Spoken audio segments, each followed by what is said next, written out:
Beautiful నటీమణి Janhvi Kapoor గురించి ప్రత్యేక పరిచయం అవసరం లేదు. ఈ ముద్దుగుమ్మ కెరీర్ ప్రారంభంలో ఎన్నో హిందీ సినిమాలలో నటించి తనకంటూ ఒక మంచి గుర్తింపును బాలీవుడ్ ఇండస్ట్రీలో సంపాదించుకుంది. ఇకపోతే తాజాగా ఈ beauty young tiger junior NTR హీరోగా కొరటాల శివ దర్శకత్వంలో రూపొందిన దేవరా పార్ట్ 1 అనే తెలుగు సినిమాలో హీరోయిన్ గా నటించింది. ఈ మూవీ మంచి విజయం సాధించడంతో ఈమెకు తెలుగులో సూపర్ సాలిడ్ క్రేజ్ లభించింది. ప్రస్తుతం ఈ beauty mega power star Ram Charan హీరోగా బుచ్చిబాబు సనా దర్శకత్వంలో రూపొందుతున్న సినిమాలో హీరోయిన్ గా నటిస్తోంది.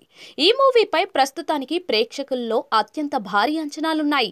ఇకపోతే తాజాగా ఐకాన్ స్టార్ అల్లు అర్జున్ హీరోగా, రష్మిక మందన హీరోయిన్ గా, సుకుమార్ దర్శకత్వంలో పుష్ప పార్ట్ 2 అనే సినిమా రూపొందిన విషయం మనకు తెలిసిందే. ఈ మూవీని డిసెంబర్ 5వ తేదీన విడుదల చేశారు. ఇకపోతే ఈ సినిమాను ఇండియాలో చాలా పెద్ద ఎత్తున విడుదల చేశారు. కొన్ని సంవత్సరాల క్రితం ఇంటర్స్టెల్లార్ అనే హాలీవుడ్ మూవీ విడుదలైన విషయం మనందరికీ తెలిసిందే. ఈ మూవీ విడుదలై 10 సంవత్సరాలు పూర్తి అయిన సందర్భంగా ఈ మూవీని రిలీజ్ చేశారు. ఇక పుష్ప పార్ట్ 2 విడుదల కావడంతో ఇండియాలో ఈ సినిమాకు థియేటర్లు దొరకలేదు. దాంతో ఈ మూవీ విడుదలను ఇండియాలో క్యాన్సిల్ చేశారు. ఇక పుష్ప 2 వల్ల ఇండియాలో ఇంటర్స్టెల్లార్ మూవీ విడుదల కాకపోవడంతో కొంతమంది నెటిజన్లు నెగటివ్ కమెంట్స్ చేయడంతో జాన్వీ కపూర్ వాటిపై స్పందిస్తూ ఎందుకు అలా కమెంట్ చేస్తున్నారు? ఇండియన్ సినిమా క్రేజ్ రోజు రోజుకు పెరిగిపోతుంది. అలాంటి సమయంలో ఇలాంటి వ్యాఖ్యలు చేయడం సరికాదు అని ఈ బ్యూటీ స్పందించింది.